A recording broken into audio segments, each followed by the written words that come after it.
biir hôpital Fann circuit du malade bi fii lay tàmbalee. On est dans l'urgence. AVC urgence diagnostique la. dafa am ñaari façon AVC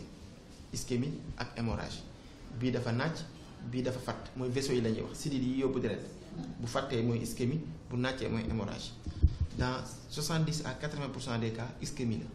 te ischémie boobu ci lañ gën a mën a faj parce que li war a tax ñu faj ko lépp presque am na fi leen na fi manqué muy produit bi am nañ presque 90% à 95% de ce qu'on a besoin parce que li gën a jafe mooy neurovasculaire te ñun am nañ ci ñett. sidit bu kalaate ci biir bopp wala bu fatt paj mi war a bar jamono ju limub malade yi di gën a yokk ci biir l'hôpital bi. dinañ am entre 10 minimum à 20 nouveaux cas par jour te il faut ngeen xam ni du cas AVC yëpp ay egsi fii cas yu bari duñu egsi kon ça veut dire que bu cas yëpp doon egsi fii kon dinañ ko doubler wala ñu tripler ko parce que am na yeneen yu dem ci yeneen service yoo xam te ni mën nañ ko jël en charge. fii rek mooy service neurologie boo xam ne ñu ngi hospitalisé am lépp pour l'instant ci Sénégal mais am na yeneen service ay cardiologie médecine interne dañuy prendre en charge lii di AVC bu ñu jëlee ñëpp 20% yi dinañ teel a yegsi mooy dinañ egsi ci heure bi baax 80% yi moom duñ teel a yegsi léegi nag li tax ñi gën a teel a egsi sax SAMU ak sapeur ñu ngi ciy def liggéey bu am solo 100% SAMU arrive à l'heure. aussi transport Sénégal boo yorul ambulance dafa xaw a metti aussi donc il y a plusieurs facteurs yu tax malade yi di yéex a egsi. ça veut dire que malade bi accident nii ambulance wàcc na ko brancardier yi dañuy ñëw jàppale ko aider ko ñaari bopp fii la ñuy consulter ñi ñëw rendez-vous ak fii mooy consultation générale mais AVC yi fii la mooy nga xam ne dañu leen di suivre à titre ambulatoire après bu ñëwee fii la ñu leen di suivre ak bureau bi léegi ñu ñëw urgence nag moom comme ni ko waxee sànq. day ñëw fii mooy salle d'observation parce que su fii la ñuy xamee ndax après dañ leen di reverser ci consultation yi wala dañ leen di yóbbu hospitalisation. fii à 17h dina fekk ñu libérer malade yëpp ñu war a dem ci salle yi ñu war a am traitement ambulatoire am ko parce que 17h garde mooy commencé ñoom tamit noonu la ñuy def. yenn ci ñi feebar di yegsi ci anam yu doy waar ba tax seen situation laaj kon ñu des kër docteur. fii moom moo nekk service hospitalisation yi et am na 36 lits dont des salles yoo xamante ne am na 4 lits ak cabine yoo xamante ne 2 lits la am en réanimation yi am na 6 lits pour malades yoo xamante ne dañoo sonn. si saali séjour malade bi ça dépend mun na dem ba ay 20 jours ça dépend ci état malade bi ak si dañoo trouver cause bi ou pas. xam nga AVC su fekkee ne ñoom teel nañu ñëw dinañ ni mun a teel a commencer suñu prise en charge mais su fekkee ne dañoo yàgg kon déficit bi dafay ñëw ba installé wu ak su fekkee ne commencé wul séance de massage day xaw a compliqué. fii moom moo nekk suñu salle de garde des infirmiers suñu soxlaa dossier maladie fii nañu ñëw pour xool. moom moo nekk suñu assistante major bi madame Koura Ndiaye. bien alors naka liggéey bi fii pas trop débordé. non pas du tout. yombul prise en charge maladie pour les AVC. pas tellement parce que pour nga jël prise en charge maladie il faut nga ci veiller bu baax a baax di leen tourner di jël soin yëpp daal waaw mi ngi doon daal yombul moom. parce que am na ñoo xam dañ lay attaché de trop. da ngay daw ba sonn mais dañ lay attaché quoi loolu la da ngay dem ba ñibbi ñu lay woo téléphone affaire yooyu daal da lay marqué donc da nga leen di considérer comme say parents tamit. merci beaucoup ok. fii salle réanimation la salle 12 moom moo nekk poste réanimation fii moom nañuy admettre malade yoo xamante ne dañoo sonn pour ñu mën leen surveiller. réanimation moo nekk nii ak juróom-benn lali avec les scopes pour surveillance bi yooyu yëpp. léegi kii moom moo nekk suñu major réanimation Maguette la tudd. on peut dire am nañu fi bi fi gën a yàgg 3 semaines lañ fi defagul parce que réanimation neurologie ndiroowul ak yeneen réanimation yi parce que malade yi wax dëgg yàlla mën nañoo jël temps malade bi mën na dugg il te fait 1 mois voire presque des fois nga malade bi fi def 2 mois avant mu yeewu ci coma am na y a des comas yoo xam ne c'est profond comme y a des comas yoo xam ne tu peux les récupérer en 2 voire 3 jours. ça dépend le plus souvent de type AVC bi malade bi def ak peut-être AVC bi yan dégâts la def wala AVC bi fan la laal. yaay yëkkati yaay tëral yaay sang le matin on est là de bonne heure le matin à 7 heures on est sur pied. Ça, il y a aussi le manque de moyens qui est aussi là. Les accompagnants dañuy ñëw des fois fekk xaw nañoo traîner tuuti avant ñu yegg si neurologie. Là, en ce moment, la prise en charge aussi, ça fait défaut. Parce que malade bi traîné na AVC bi, il a eu assez de temps pour ce truc. Voilà. Autant tu avais d'énormes soucis yenn médicaments yi pour nga am ko. Mais léegi wax dëgg yàlla ak suñu service ak suñu les chefs de service et les majors de la surveillante de service, on s'est arrangé de telle sorte que à la fin du mois man damay am dotation boo xam ne c'est des produits d'urgence pour les malades. Du coup su ma recevoir les malades bi je peux lever l'urgence mën naa liggéey avec mes moyens le temps même ma gis famille bi. malade bi yegg si fii nag du li gënal kër docteur ba tax na yenn ci màndargay AVC faaw ñu koy bàyyi xel ngir taxaw ci bi mu waree. comme ça côté bi cëri dafay commencer bañ du mën a yëkkati loxo bi wala du mën a yëkkati tànk bi wala bu jàpp ñaar yëpp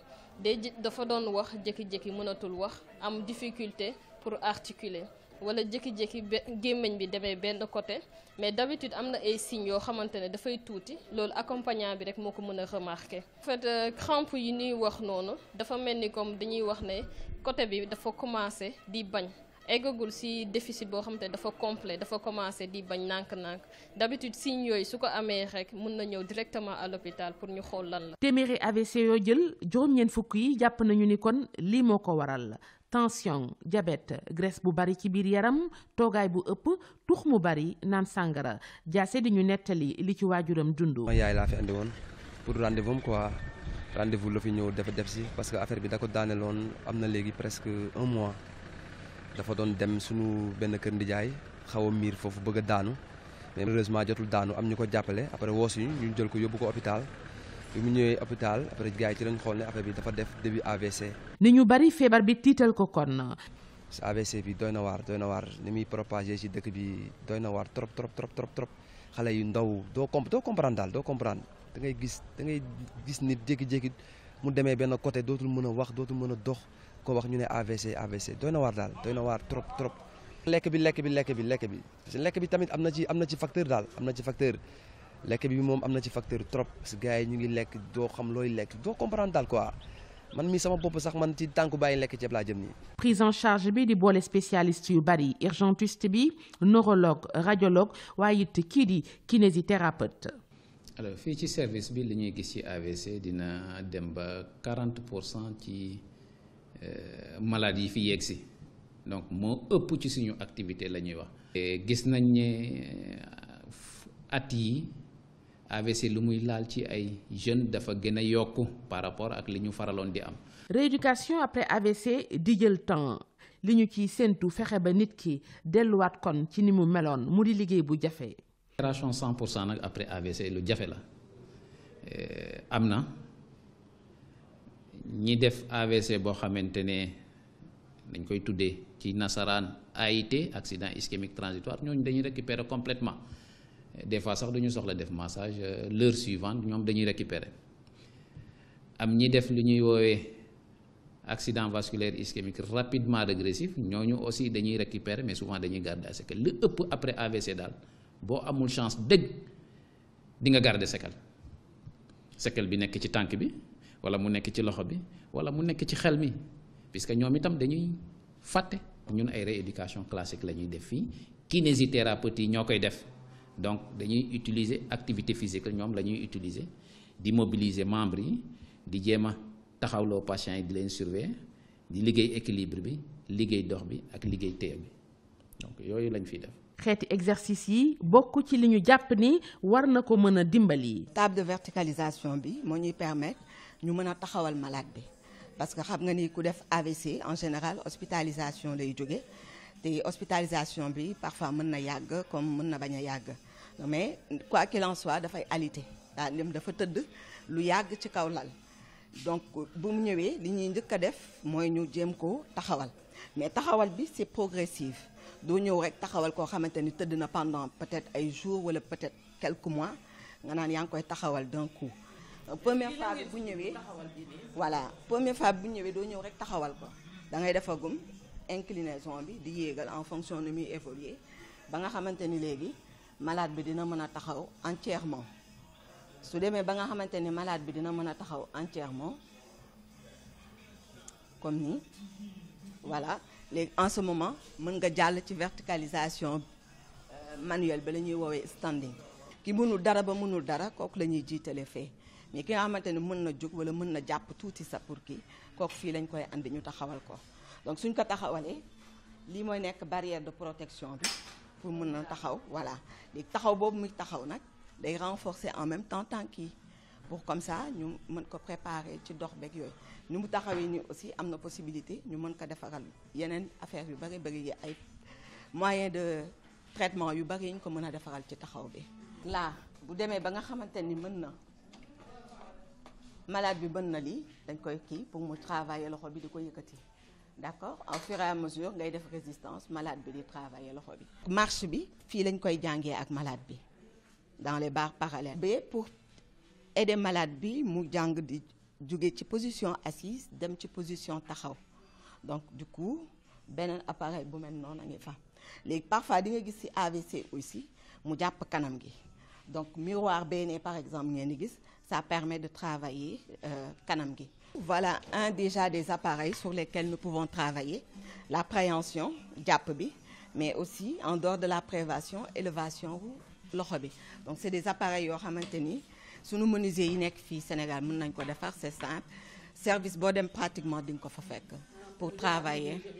pour mu am mobilité wu préhension parce que xam nga loxo bu mënul jàpp amul njëriñ. fii salle de réhabilitation la et de réentraînement à l'effort